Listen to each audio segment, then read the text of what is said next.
नमस्कार मित्र हो, दीपक रेगे यूट्यूब चॅनलवर तुम्हा सगळ्यांचं मनापासून स्वागत करतो. मित्रांनो, आत्ता जी कथा तुम्ही ऐकणार आहात त्या कथेचे लेखक आहेत गिरीश देसाई. गिरीश देसाई हे मूळचे पुण्यातले वास्तव्य करून राहणारे, पण सध्या ते अमेरिकेमध्ये आहेत. तिथे एका मोठ्या IT कंपनीमध्ये फार मोठ्या हुद्द्यावर ते काम करतायत. पण गिर्यारोहण आणि लेखन हे दोन त्यांचे मनापासून जोपासलेले छंद आहेत आणि त्यासाठी ते नियमितपणे भारतात पुण्यात येत असतात. आपल्या सह्याद्रीच्या कडेकपाऱ्यातनं फिरत असतात. त्याचप्रमाणे अमेरिकेतल्या दऱ्याखोऱ्यातनंही ते फिरत असतात. नुकताच त्यांनी त्यांचा एक व्हिडिओ मला पाठवलेला होता आणि ते अतिशय प्रचंड जंगल, त्या इथल्या खोल दऱ्या हे बघून म्हणजे असं अगदी विस्मयचकित झाल्यासारखं झालं. आणि मला सांगण्याची गोष्ट अशी, म्हणजे गिरीश देसाई हे भारतात आले की सह्याद्रीच्या दऱ्याखोऱ्यातनं फिरताना आपल्या लालपरीमधनं म्हणजे ST बसमधनं फिरतात, कारण ती त्यांची मनापासूनची आवड आहे. मी ह्यापूर्वी अनेक गिरीश देसाईंच्या कथा आपल्या चॅनलवर अपलोड केलेल्या आहेत. गूढ कथा, रहस्य कथा आहेत आणि त्यांच्या कथासंग्रहाचं नाव आहे ताडोबाचे पडघम. आणि आत्ता मी जी कथा तुम्हाला ऐकवणार आहे ती ह्याच कथासंग्रहातली आहे, म्हणजे ताडोबाचं पडघम मधलीच कथा आहे. आणि कथेचं नाव आहे न लुकलुकणारे काजवे. बघूयात हे काजवे का लुकलुकत नाही आहेत हे या कथेतनं उलगडलंय आपल्याला. गिरीश देसाईंनी आपल्याला ते समजावून सांगितलेलं आहे. ऐकूयात कथा. पण तत्पूर्वी जर चॅनलवर पहिल्यांदा आला असाल किंवा अजूनपर्यंत चॅनल सबस्क्राईब केलेलं नसेल तर मात्र please please please channel subscribe करा. चला सुरू करूयात मित्र हो. गिरीश देसाई लिखित कथा न लुकलुकणारे काजवे. डॉक्टर साहेब हो, तिकडनं ना 2 जण आल्यात. हा तिकडनं 2 जण आल्यात. खूप गाया वाया करतात, एकदम रडवेले झालेत. आज सोडू का त्यांना? तपासण्याच्या खोलीत तो धाडकन येऊन राजा म्हणाला. कानावरचा स्टेथोस्कोप मानेवर ठेवत काका काही क्षण विचारात गुंतले. मग म्हणाले, ठीक आहे, पाठव त्यांना आत पाठव. शांत स्वरात काका राजाला म्हणाले आणि शिरीषला म्हणाले, म्हणजे मला, शिरीष हे बघ, सगळं काही व्यवस्थित आहे. तू ट्रेकिंग करतोस त्यामुळे असा काटक राहिलेला आहेस. तरी सुद्धा गुडघ्यावर जास्त ताण देऊ नकोस. ओके, चल आता शर्ट घाल आणि बस, खुर्चीवर बस. काका त्यांच्या खुर्चीत बसले. मी समोर बसलो. तेवढ्यात कंपाऊंडर राजा त्या दोघांना घेऊन आतमध्ये आला. डॉक्टर साहेब वेळ लय कमी, बर का, लय वेळ कमी आहे. उशीर झाला ना कुणी बी जित्ता राहणार नाही. लय वेळ कमी आहे डॉक्टर साहेब. आत आल्याबरोबर एक जण पोट तिडकीनं बोलला. काळा कभिन्न रांगडा अवतार असलेले ते दोघे हातात भल्या मोठ्या काठ्या घेऊन आलेले होते. पण त्यांच्या नजरेत मात्र व्याकुळता होती. ज्या पद्धतीनं ते बोलत होते ना त्यावरून दिसून येत होतं की काकाला ते फार पूर्वीपासून ओळखत होते. हाताची घडी करून काका विचारात पडलेला होता. काय झालं, रात्री त्या दोघांना लय ताप आला बर का. तुम्ही माग दिल त्या गोळ्या दिल्या त्यांना, पण ताप काय त्यांचा उतरला नाही. उलट्या झाल्या, डोळे पांढरे केले. डॉक्टर साहेब कृपा करा, लवकर निघा. काय साथीचं दुखणं असेल ना, समधी वस्ती नष्ट होऊन जाईल बघा, समधी वस्ती नष्ट होऊन जाईल.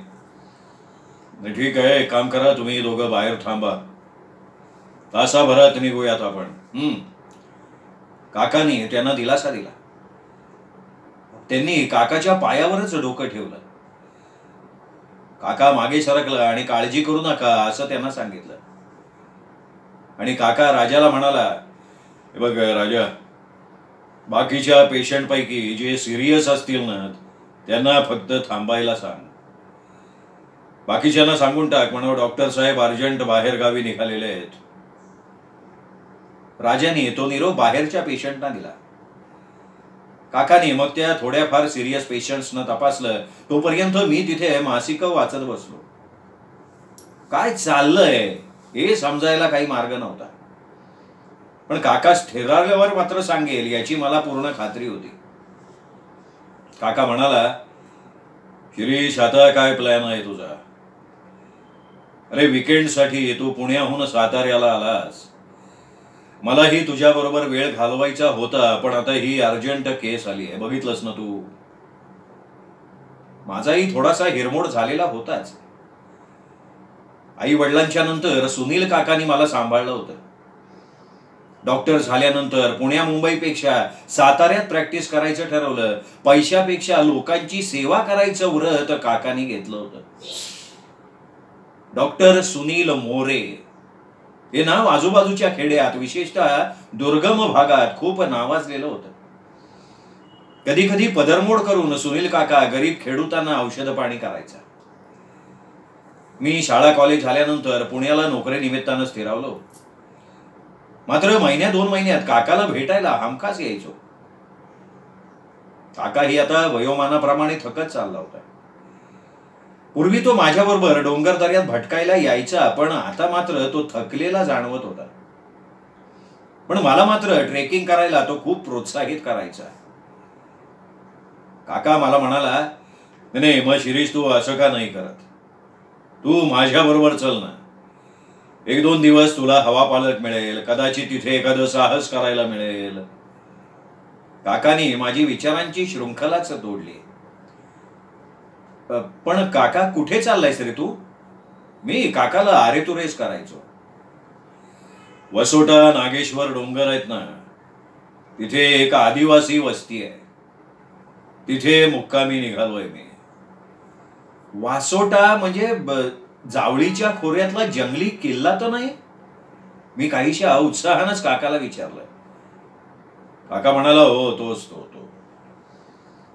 हे बघ, कास मार्गे बामणोलीला कारनं जाऊ, तिथून लॉन्चनं कोयनेचं बॅकवॉटर पार करू, वासोट्याच्या पायथ्यापाशी जाऊ. त्याच्या पुढे 1.5-2 तासांवर ही वस्ती आहे. गरीब बिचारी जमात आहे रे. कसली तरी साथ आलेली असावी. त्याचा प्रभाव वाढायच्या आधी मला उपाय करायला हवा. मागच्या महिन्यात दिलेल्या गोळ्या बहुतेक चाललेल्या नसाव्यात. लोकांविषयीची दया काकाच्या बोलण्यातनं स्पष्टपणे जाणवत होती. 1-2 दिवस जंगलात आदिवासींच्या बरोबर राहायला मिळणार या विचारानं मला उलटा आनंदच झाला. मी क्षणात काकाला होकार देऊन काकानं पटापटा आपलं सामान एका बॅगेत भरलं. राजाने औषधाची बॅग भरली. मी पुण्याहून आणलेली बॅग तशीच न उघडता काकाच्या गाडीत टाकून दिली. राजा गाडी उत्तम चालवतो. याच दुर्गम भागातून खूप लहान असताना काकानं ह्या अनाथ मुलाला साताऱ्यात आणलं, शिकवलं. तो काकाच्या हाताखाली अर्धा डॉक्टर झाला, गाडी शिकला, मग कंपाऊंडर कम ड्रायव्हर बनला. काकाला देवाहून मोठा मानतो तो. मात्र आता काकानं गाडी चालवायची ठरवली. मागच्या सीटवर ते दोघे खेडूत आणि राजा बसला. काकाच्या बाजूला मी बसलो. पवई नाक्याला वळसा घालून गाडी निघाली. 4 भिंती मागे टाकून गाडी वरच्या रस्त्यानं अजिंक्य ताऱ्याला छेदत निघाली. बोगद्याकडे जाणारा रस्ता मागे टाकून गाडी आता घाटमार्गानं निघाली. खाली महाराजांची राजधानी पसरलेली होती. यवतेश्वर मागे पडल्यानंतर तो निसर्गरम्य परिसर मनाला भुरळ घालत होता. मग कासचं पठार लागलं.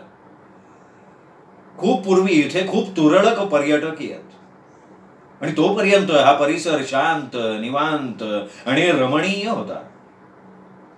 गाड्या वाढल्या, जमिनीचे भाव वाढले.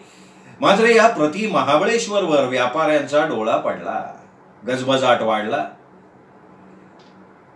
गाडी कासच्या तलावाला अर्धा वळसा घालून बामणोलीकडे निघाली.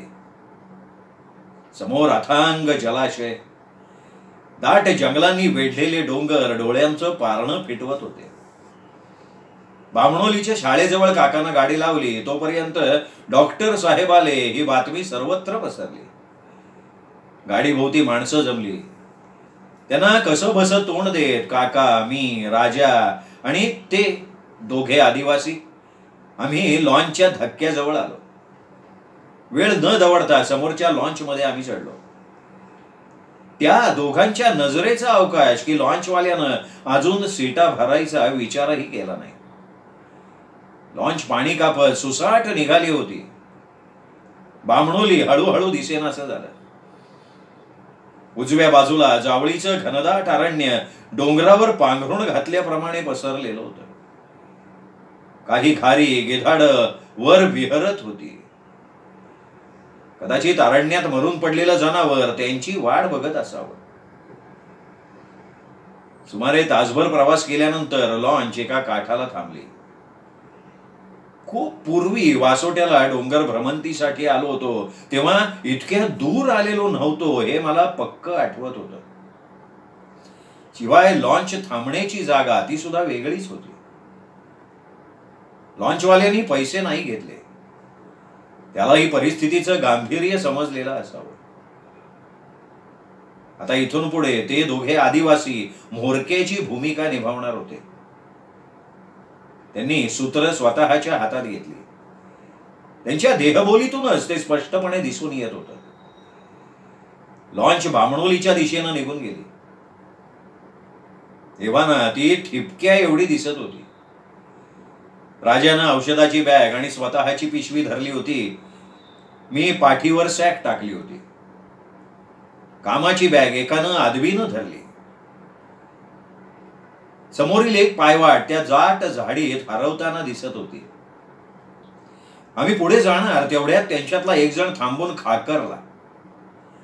काकांकडे प्रश्नार्थक मुद्रेनं म्हणाला, "ए पाहुणं असंच येणार का त्यांच्या डोळ्यावर पट्टी बांधायची?" काका म्हणाला, "हा माझा पुतण्या आहे. माझ्या मुलासारखा आहे मला." काकाने त्याच्या पाठीवर आश्वासक हात ठेवला. मग अधिक वेळ न गमावता आमची पायपीट सुरू झाली. जावळीच्या खोऱ्यातला हा भाग अत्यंत दुर्गम, गूढ, घनदाट झाडी वेलीने नटलेला होता.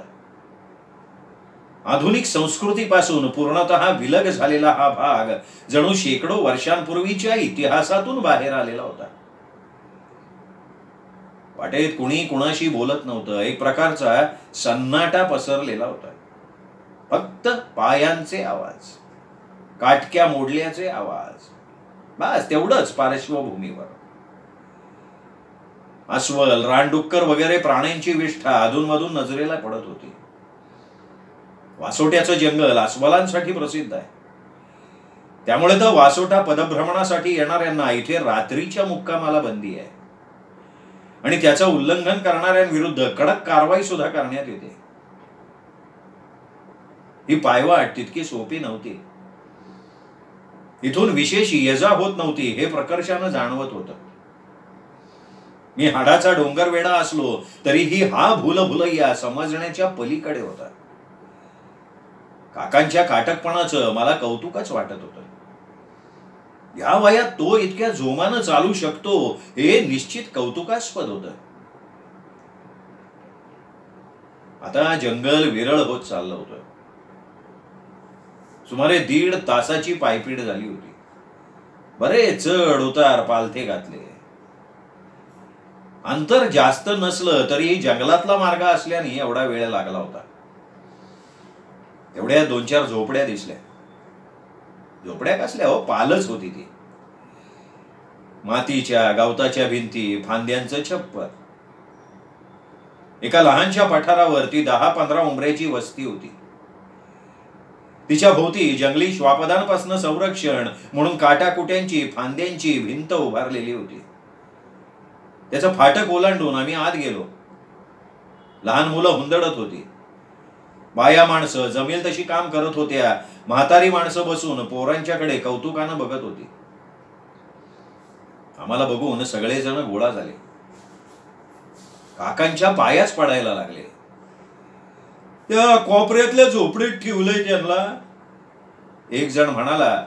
आम्ही तातडीने तिकडे मोर्चा वळवला. झोपडीत 2 आडदांड तरुण मलान होऊन पडलेले होते. हातपाय गळून जाऊन डोळे मिटून ते गवताच्या बिछाण्यावर निपचित पडलेले होते. राजाने ताबडतोब बॅग उघडली.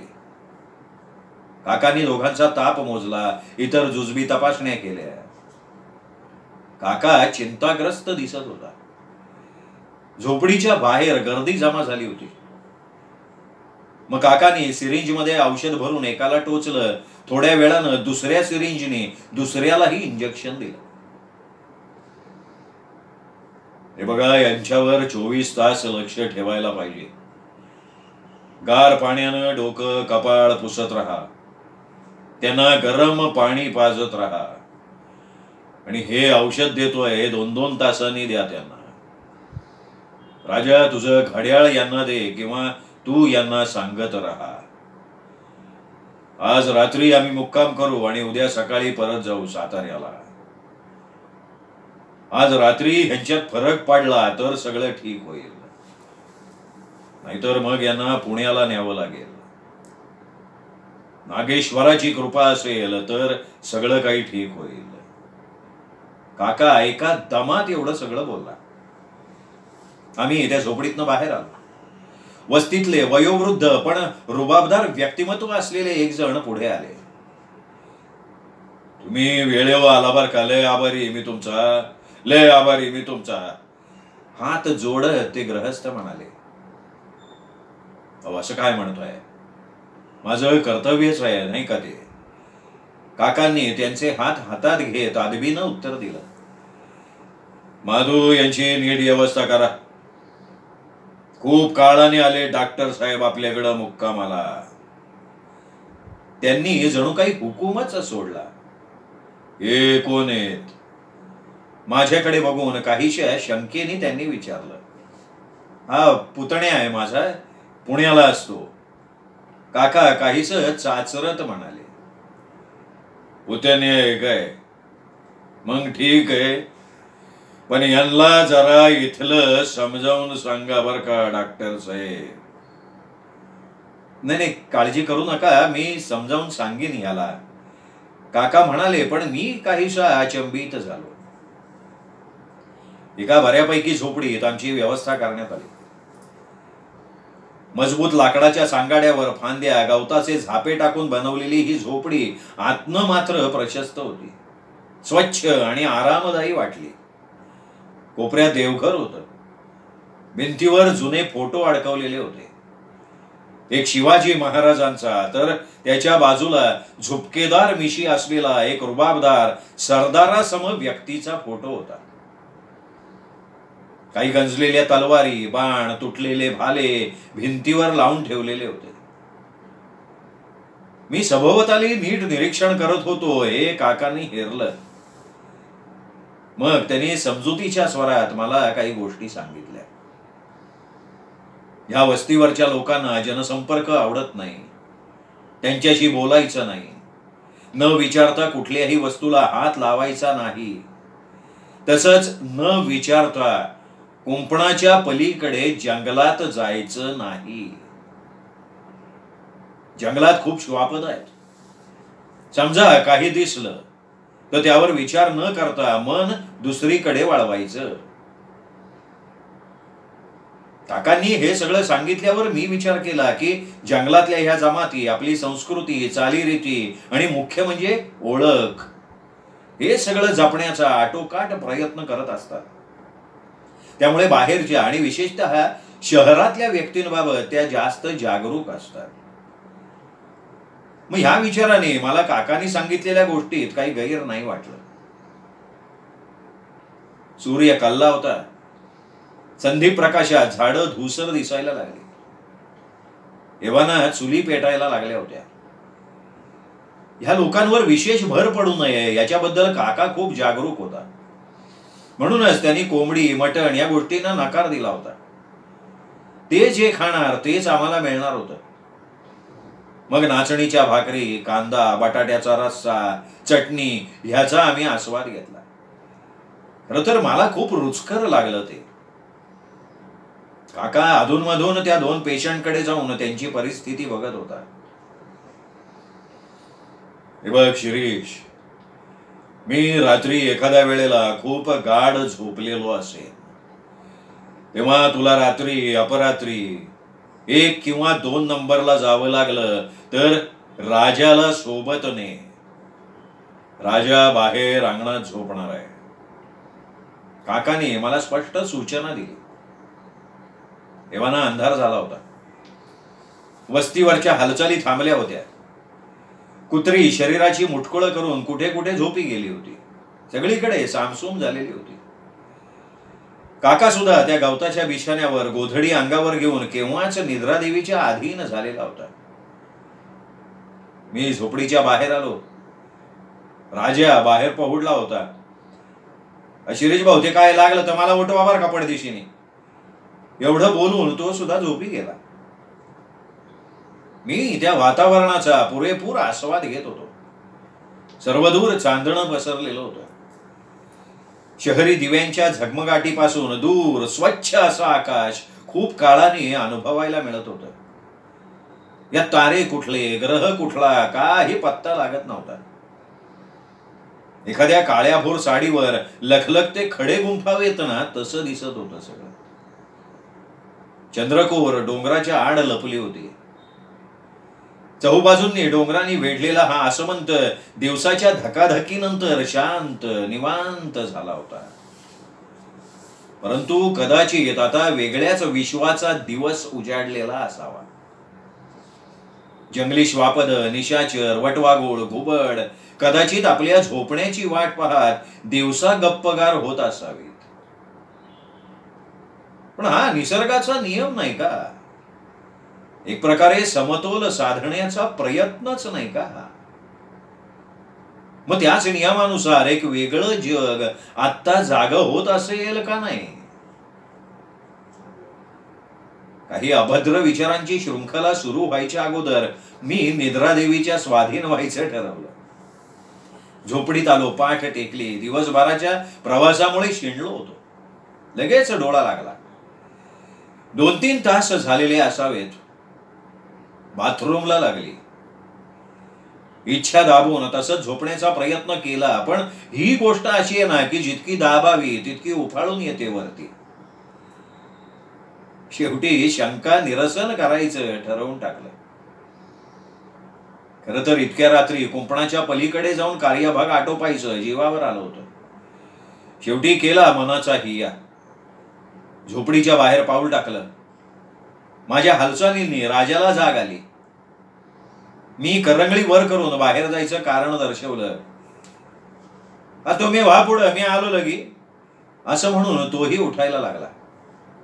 मी तेवढ्यात कुंपणाच्या दाराची दोरी सोडून दार उघडलं. आता चंद्र वर आलेला होता. छोट्या चंद्रकोरीत सुद्धा किती प्रकाश असतो हे पहिल्यांदा अनुभवलं. हवेत किंचित गारवा होता. दूरवर कोल्हेकोई शांततेचा भंग करत होती. रातकिड्यांचा आवाज कमी जास्त होत होता. एखादा ढग चंद्रासमोरून जात प्रकाश कमी जास्त करत होता. त्यानुसार झाडांचा हा खेळ सावल्यांचा होत होता. मी त्या वातावरणातला एक भाग बनून गेलो होतो. समोर छोटी वाड दिसली. त्याच्या बाजूला एक भलं मोठं झाड होतं. त्या झाडाच्या आड उभं राहावं असं मी ठरवलं. काहीशा बेसावधपणे मी तिथे गेलो. वाटलं की झाडाच्या मागे उभं राहण्याजोगी जागा असेल, पण कायच चुकला माझा. त्या झाडाची मुळं वर आलेली होती. त्यावर शेवाळ साचल्यानं ती मुळं बुळबुळीत झालेली होती. त्याच्यावर पाय ठेवताच माझा तोल गेला आणि मी तात्काळ घसरलो. पुढे 50-60 फूट खोल खड्डावाजा दरी होती. मी घसरत घसरत घसरत खाली जायला लागलो. आधारासाठी काही झाड लागतंय का ते चाचपायला लागलो, पण सगळीकडे पालापाचोळा साचलेला होता. मला किंचाळण्याचंही सुचलं नाही.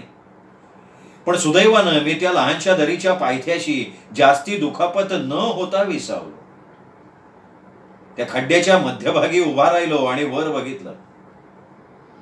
वर गोलाकार उंच झाडं होती. समोरच्या बाजूला मात्र बरीच खुरटी झाडं होती. आकाश अंशतः दिसत होतं. मात्र आता ढगांमुळे प्रकाश कमी झालेला होता.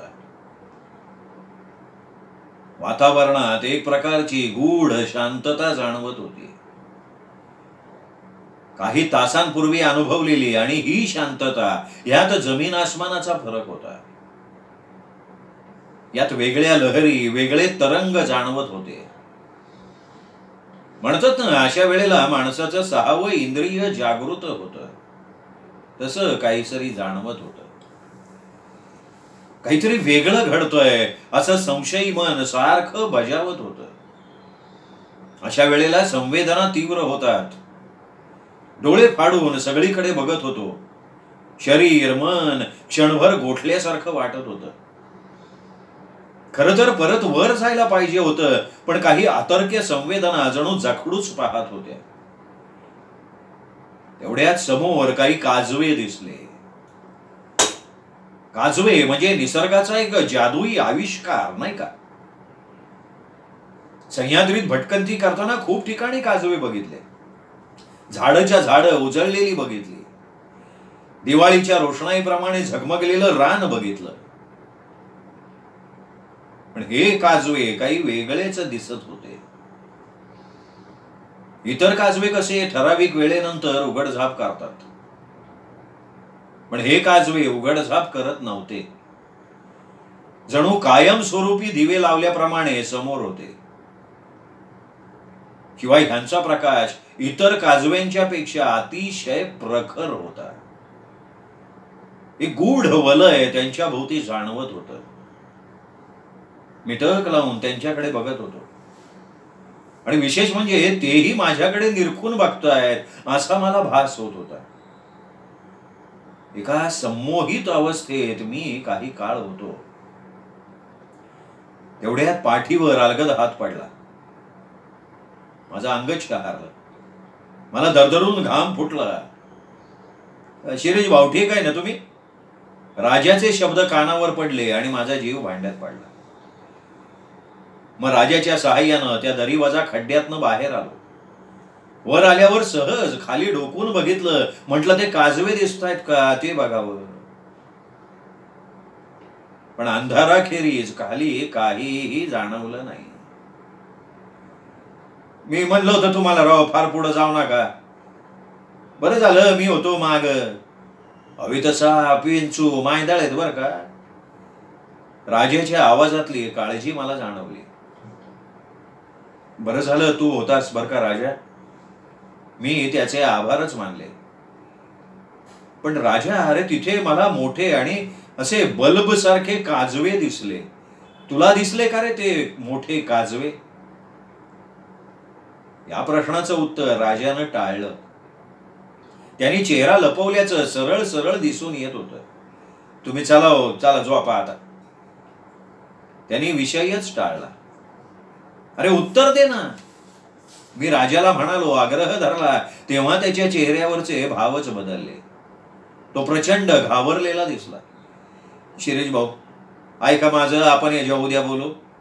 लय वेगळं प्रकरण येते त्यो तुम्ही विषयच काढू नका. तुम्ही वाचलाय ना, हे नशीब समजा तुमचं. एवढं बोलून राजा अंग चोरून झोपला. मी झोपडीत आलो. अंगावर गोधडी घेऊन झोपण्याचा प्रयत्न करायला लागलो. पण राजाचं शेवटचं वाक्य, तुम्ही वाचलात हे नशीब समजा, ते वाक्य मला अस्वस्थ करायला लागले. मनपटलावरचं ते गूढरम्य काजवांचं चित्र हालतच नव्हतं. जणू एका विलक्षण शक्तीच्या आधिपत्याखाली मन आलं होतं. हे गूढ उकलायचं ठरवलं मी, कारण त्याच्याशिवाय मनाला शांतीच लाभणार नव्हती. पक्ष्यांच्या किलबिलाटानं जाग आली. झोपडीतनं बाहेर आलो. स्वच्छ उजाडलेलं होतं. वस्तीवर आनंदाचं वातावरण जाणवत होतं. हे बघा, त्यांचा धोका टळला असला ना तरी सुद्धा काळजी घ्यायला हवी आहे बरं का. काका लोकांना समजावून सांगत होता. ते दोघे पेशंट मृत्यूच्या दारातून बाहेर पडल्यामुळे काकाचा जीव भांड्यात पडला होता. वस्तीवरचे सगळे जण हात जोडून काकाकडे बघत उभे होते. लय लय उपकार आहेत बर का डॉक्टर साहेब, लय उपकार आहेत तुमचे. तो रुबाबदार वयस्कर इसम बोलला. त्याच्या एकंदरीत हावभावावरनं तो तिथला प्रमुख किंवा मुखिया असावा अशी माझी खात्री झाली. असं काय म्हणताय दादा? हे मी माझं कुटुंब मानतो ना. ठीक आहे का, आता आम्ही निघतो. काका आदबीनं त्या म्हाताऱ्याशी बोलत होता. ना ना, असं कुठं झालंय का? अहो 2 घास खावा. कसं आहे, लॉन्च काय तुम्हाला सकाळी भेटणार नाही, थोड्या वेळानं नाही का तुम्ही.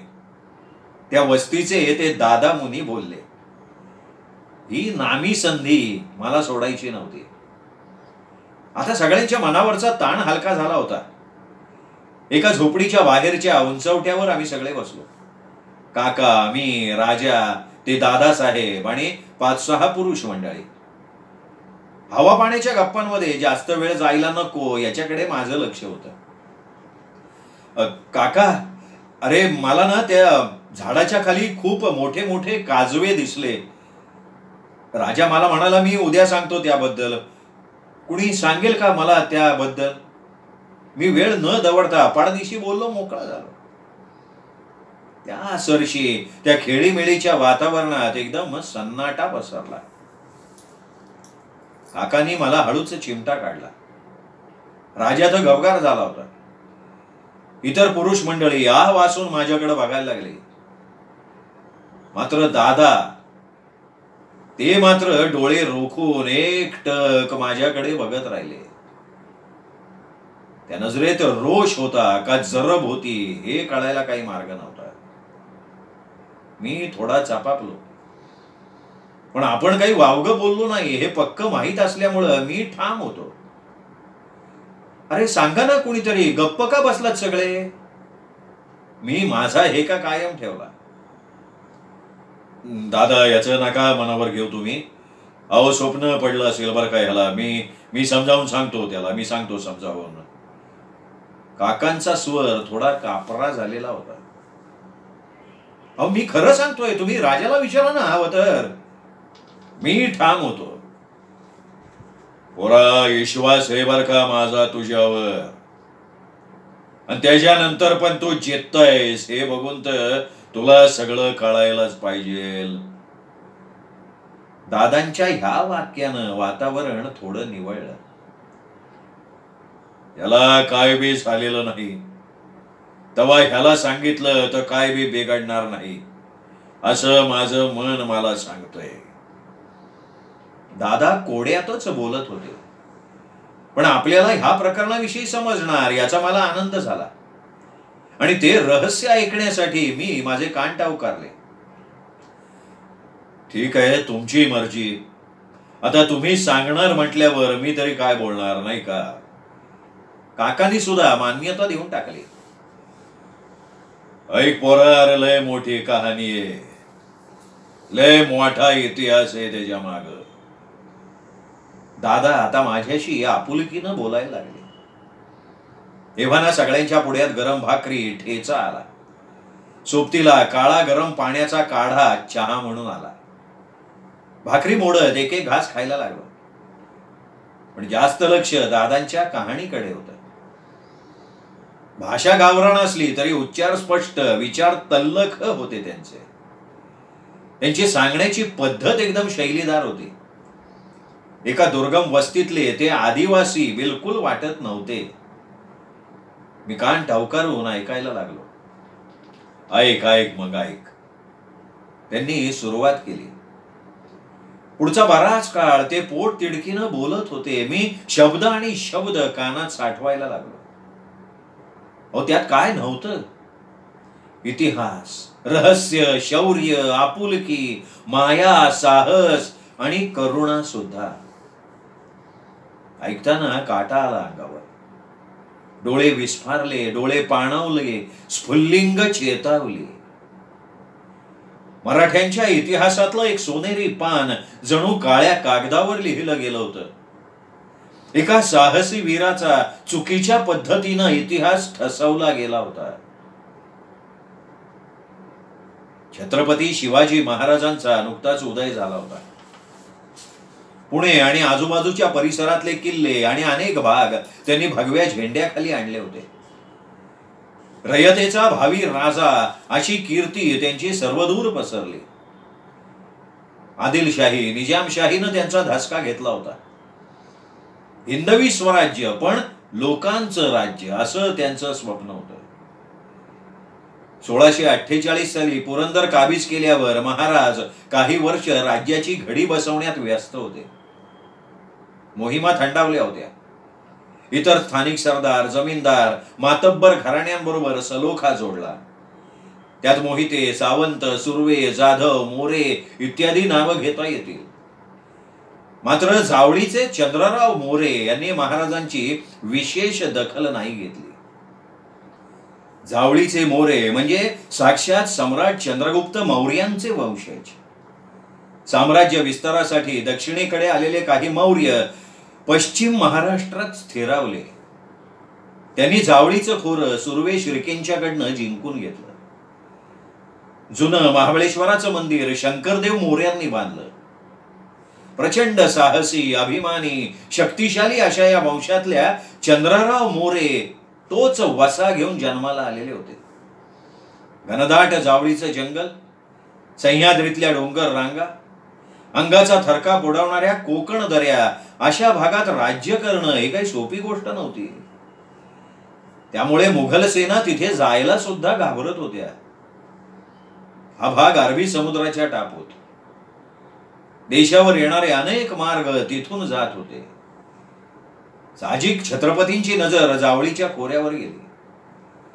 चंद्रराव मोरेंना खलिते पाठवले गेले, परंतु स्वतः साहसवीर असणारे चंद्रराव सहजासहजी कुणाच्या आधिपत्याखाली कसे बरे येतील? या पुढचा इतिहास खूप चुकीच्या पद्धतीने लिहिला गेला. चंद्रराव मोरेंना इतिहासकारांनी पूर्णतः दोषी ठरवलं. एक प्रकारची खलभूमिकाच लादली त्यांच्यावर. त्यांच्या अनेक गुणांची कदर झाली नाही. प्रचंड ताकदीचा, अभिमानी, साहसी असा हा वीर कोणाला समजलाच नाही.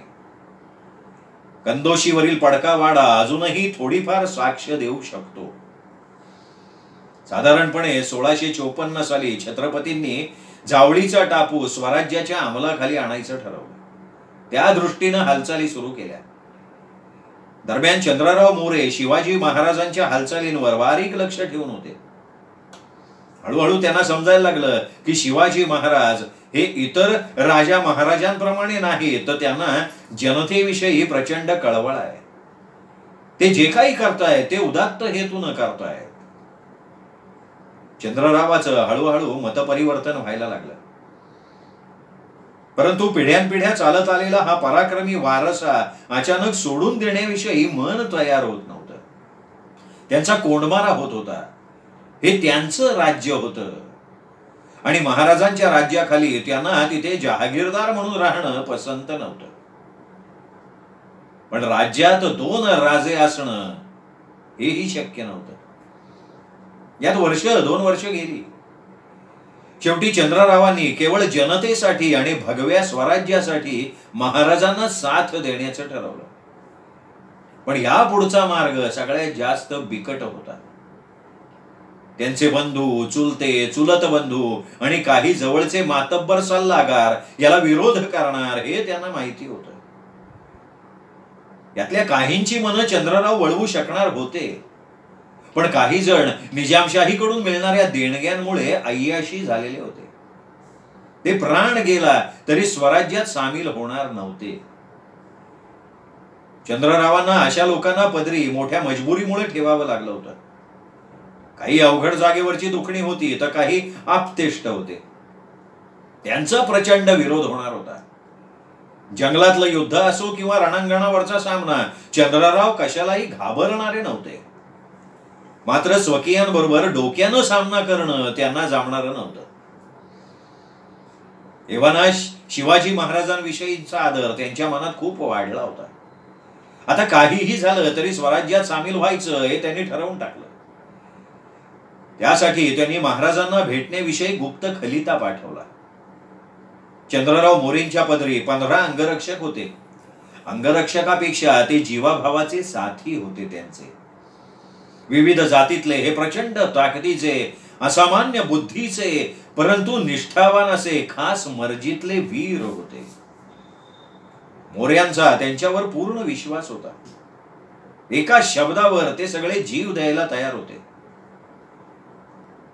एके रात्री मोरेंनी त्यांच्या गुप्त तळघरात या 15 जणांना बोलवलं. अत्यंत गुप्त अशी बैठक होती ती. आपल्या मनातले स्वराज्याविषयीचे हेतू त्यांनी बोलून दाखवले. खरं तर त्या 15 जणांच्या मनात शिवाजी महाराजांविषयी प्रचंड आदर असल्यानं आपल्या धन्याचा निर्णय त्यांना आवडला.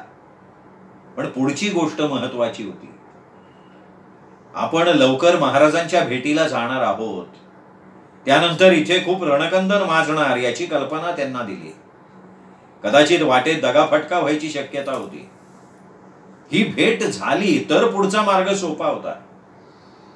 मात्र सावधानता म्हणून जावळीच्या राज्याचा खजिना, खास करून मौल्यवान वस्तू सुरक्षित नेणं उचित ठरणार होतं.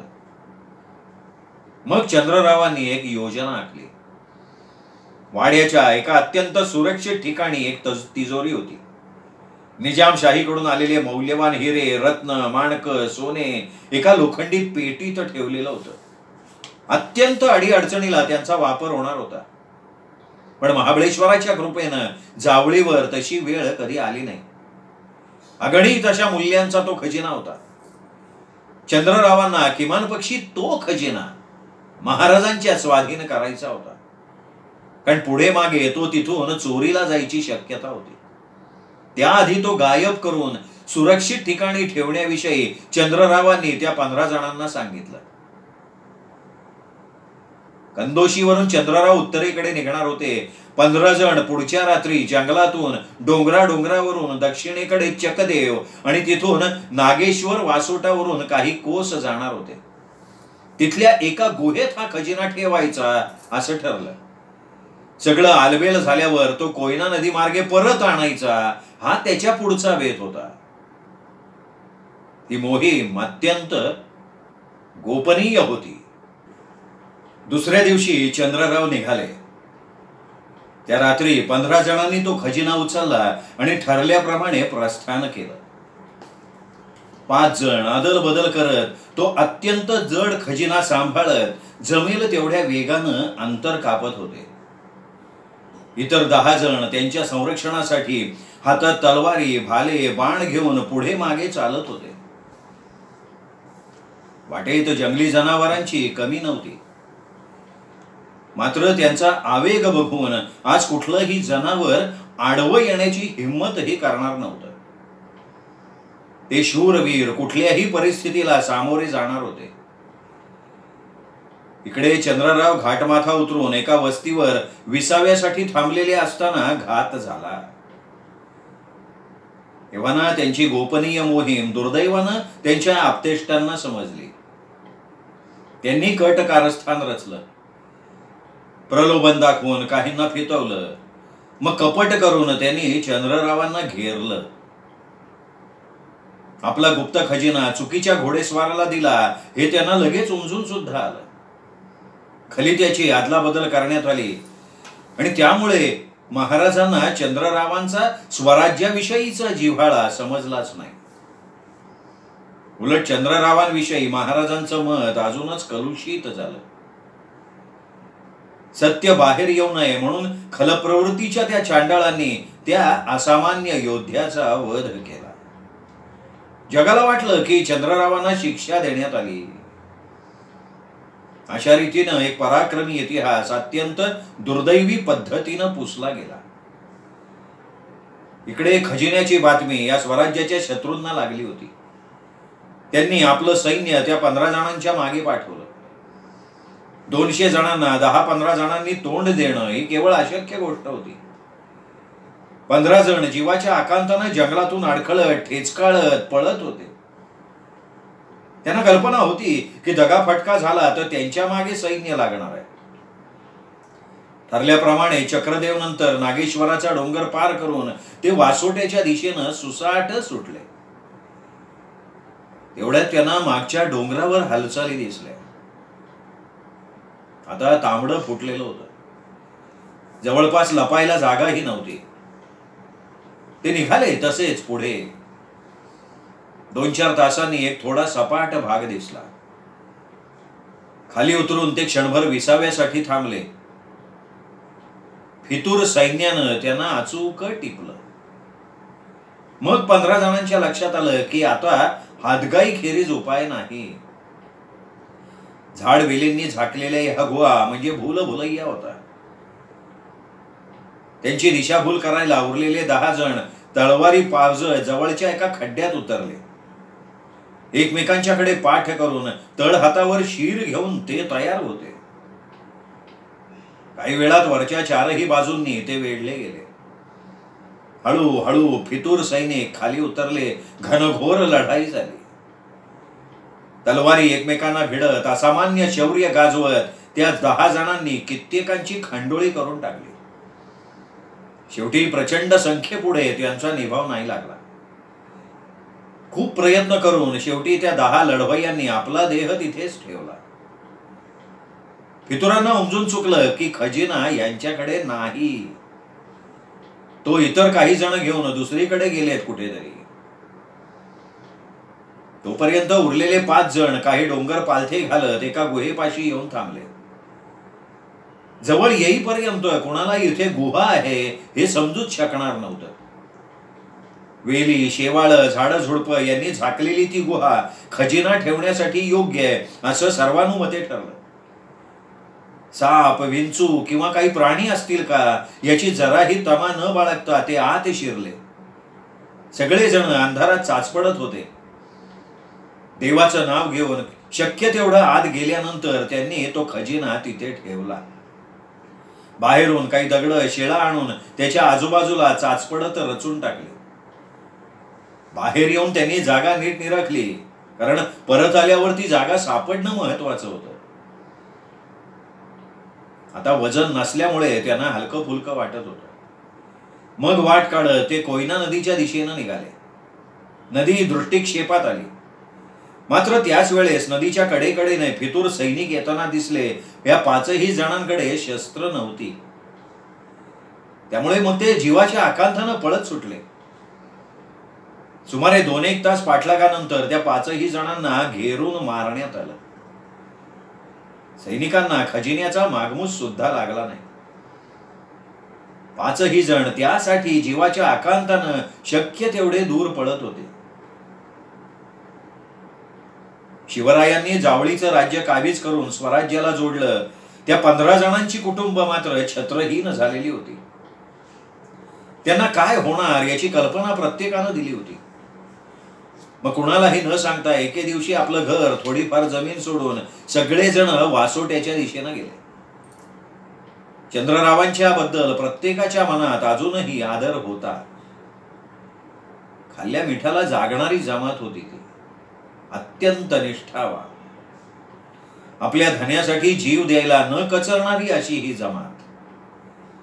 त्या 15 जणांचं रक्त त्यांच्यातच होतं ना. कसा बसा त्या 10 जणांचा देह त्यांच्या कुटुंबियांना सापडला. त्यांना त्यांनी अग्नीही दिला. मात्र आपल्या कुटुंब प्रमुखांनी दिलेली आहुती प्रत्येकाच्या मनामध्ये रुतून बसली होती. जावळीचा खजिना स्वराज्याच्या कामी यावा ही त्यातल्या प्रत्येकाची इच्छा होती. आणि त्याबरोबर तो चुकीच्या हाती लागू नये ही सुद्धा त्यांची इच्छा असणार हे प्रत्येक कुटुंबीय जाणून होता. मग आता पिढ्यानपिढ्या त्यांनी हाच ध्यास धरला. दादांकडनं हा वेगळाच इतिहास ऐकायला मिळाला. मी तर सुन्न झालो. पण काही प्रश्न सतावायला लागले. मी म्हणालो, म्हणजे तुम्ही त्या 15 जणांचे वंशज तर नव्हे? हा, बरोबर आहे, आम्ही त्यांचे वंशजच आहोत. त्या खजिन्याचं रक्षण हे आमचं ध्येय आहे. म्हणून आम्ही कोणाच्या नजरेत नसतो. सगळ्यांपासून दूर असतो. आम्ही वासोटा किल्ल्यावर येणाऱ्यांना आम्ही रात्रीचं राहू देत नाही. जंगली जनावरांना आम्ही मारू देत नाही, कारण ते जंगली जनावर पण खजिन्याचं रक्षण करत असतात. हा, म्हणजे असं आम्हाला वाटते. इथं कोणाला बी येऊ देत नाही आम्ही. फक्त डॉक्टर साहेब कसे आम्हाला देवाच्या सारखे. नाही, पण मग याचा त्या गूढ काजव्यांशी काय संबंध आहे? मी परत मूळ प्रश्नाकडे वळालो. आता ते बी सांगायला पाहिजे का तुम्हाला? अहो ते 10 वीर जरी गेले ना तरी त्यांचा आत्मा अजून वाटाळतोय ना. हे काजू आहेत ना तेच ते वीर. दादांनी त्वरित उत्तर दिलं आणि ते उत्तर ऐकून माझं अंग शहारलं. कसे शिरीष भाऊ तुम्ही जिवंत आहे ना, या माग परमेश्वराची काहीतरी इच्छा असणार बरं का. कारण कसं आहे, त्या काजव्यांना जो बघतो ना तो जिवंतच राहत नाही. काहींना साप चावतेत, विंचू चावत्यात, काही जणांना येड लागतात, ते डोंगरावरनं उडी मारतात, नाही तर हार्टफेल होऊन मारतात. तरी राजाने त्यांना पुष्टी जोडली आणि तुम्ही जित्ते राहिला त्यांना बघून बी, म्हणून मी हे सगळं तुम्हाला सांगितलंय. दादा मला म्हणाले, कसं आहे, नक्की त्याच्या माग काहीतरी असलं पाहिजे त्याच्या माग, म्हणून तर काजव्यांनी तुम्हाला सोडून दिलं ना. असं इथं कधी बी झालेलं नव्हतं, कधीच झालं नव्हतं. मी गप्पगार झालो होतो. सगळं विचारांच्या पलीकडचं होतं हे. यावेळेला काका मात्र एकटक जंगलाकडे बघत होता. त्याचं हे गप्प शांत राहणं मला विचित्र वाटत होतं. चला आता निघायला पाहिजे. काकांनी त्याचं मौन सोडलं. आम्ही सगळे आलो भानावर.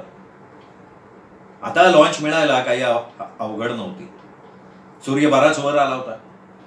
गावकऱ्यांशी नमस्कार चमत्कार करून आम्ही निघालो. गावातनं 2 जण आम्हाला लॉन्चच्या धक्क्यापर्यंत सोडायला आले. आता परत जाताना मात्र तो परिसर मी वेगळ्याच नजरेतनं बघत होतो. एक वेगळाच इतिहास मनपटलावर उमटला होता. 1.5-2 तासात पाण्याच्या काठावर आलो. लॉन्चमध्ये काका, राजा आणि मी बसलो. त्या 2 आदिवासींना रामराम करून लॉन्च बामणोलीच्या दिशेनं निघाली. वासोट्याकडे जाणारी वाट दिसली. पाणी कापत तासाभरात बामणोलीच्या धक्क्यापर्यंत पोहोचलो. तिथे एका घरी बळबळ चहा पाण्यासाठी थांबावं लागलं. त्या वेळात काकांनी तिथे 2 पेशंट सुद्धा तपासले.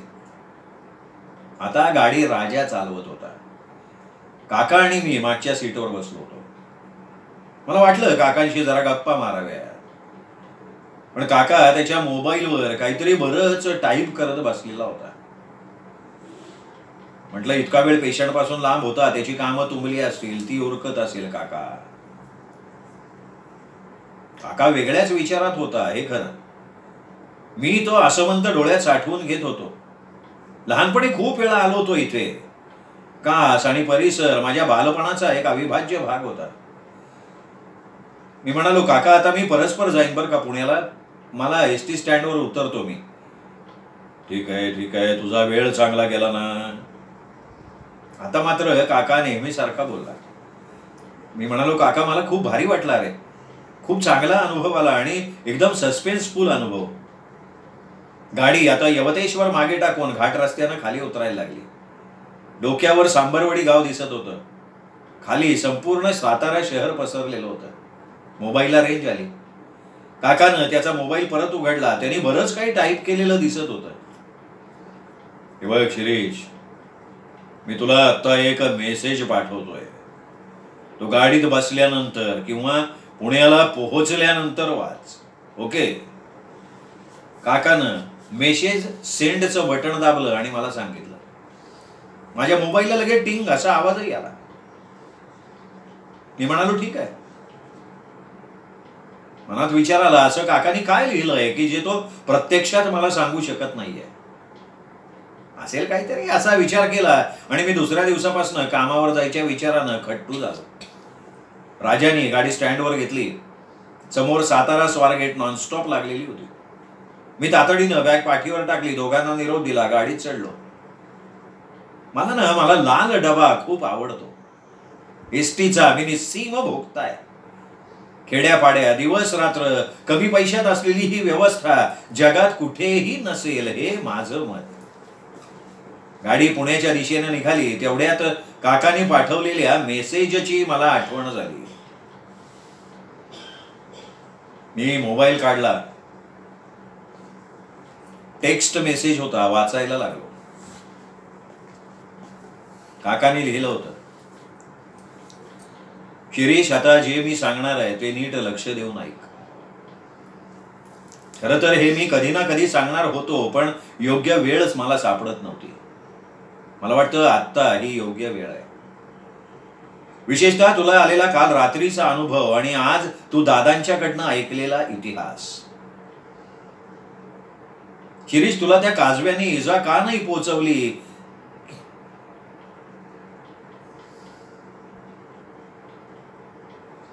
शिरीष, तुला त्या काजव्याने इजा का नाही पोचवली हे मला समजलंय. आपण मोरे आहोत ना, म्हणून. That's it. हो, अरे आपण चंद्ररावांच्या वंशातले मोरे, त्यांचे वंशज, त्यांचं रक्त वाहतंय आपल्या धमन्यांमधनं. आणि तेच बहुतेक त्या काजव्यांनी जाणलं. त्यांच्या धन्याचे आपण वंशज, म्हणून त्यांनी तुझ्या केसालाही धक्का नाही लावला. आता सगळा इतिहास तुला समजलाच आहे. कदाचित तुला पूर्वी चंद्ररावांचा चुकीचा इतिहास माहिती होता. आता निदान तू तुझ्या नजरेत पडणार नाहीस, कारण तुला इतिहास माहिती झालाय ना. आपण पराक्रमी योद्ध्याच्या घराण्यातले आहोत हे लक्षात ठेव. पण हे रहस्य कुणालाही कळू देऊ नकोस. तुझ्या पुढच्या पिढीला योग्य वेळ येईल तेव्हाच हे सांग, जसं आज मी तुला सांगतोय. शिरीष, अरे मी जाणून बुजून सातारा भागात डॉक्टरची प्रॅक्टिस करतोय. ज्या लोकांनी आपल्यासाठी प्राण दिले, निदान त्यांच्या वंशजांची सेवा करायला मिळावी, हा त्याचा मागचा उद्देश आहे. आणि दुसरं महत्वाचं म्हणजे खजिन्याविषयी कोणालाही बोलू नकोस. महाबळेश्वरची त्या धनदांडग्या बिल्डर लोकांनी वाट लावली. आता तेच लोण कासच्या पठारावर येऊ घातलंय. जावळीच्या खोऱ्यात, खास करून वासोट्याच्या लोण परिसरात अमूल्य खजिना लपलाय. हे कोणाला कळलं, ती बातमी पसरली तर लोंढेच्या लोंढे धडकतील. सगळं जंगल नाश पावेल रे. महाराष्ट्रात उरलेल्या मोजक्या जंगलांचा ऱ्हास होईल. शिवाय तिथल्या आदिवासींना, खास करून त्या 10 शूरवीरांच्या वंशजांना हे धनदांडगे शासनाच्या मदतीनं हद्दपार सुद्धा करू शकतील. मी ही गोष्ट म्हणूनच मनामध्ये आयुष्यभर जपून ठेवली होती, जी आज तुला सांगतोय. बाळा, आपले पूर्वज, आपली संस्कृती आता मी तुझ्या हातात सुपूर्द करतोय. माझी खात्री आहे की तू आपल्या वंशाची परंपरा नीट पुढे चालवशील.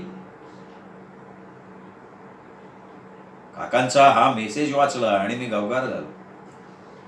एका अद्वितीय योद्ध्याचे आपण वंशज आहोत या विचारानं ऊर अभिमानानं भरून आला.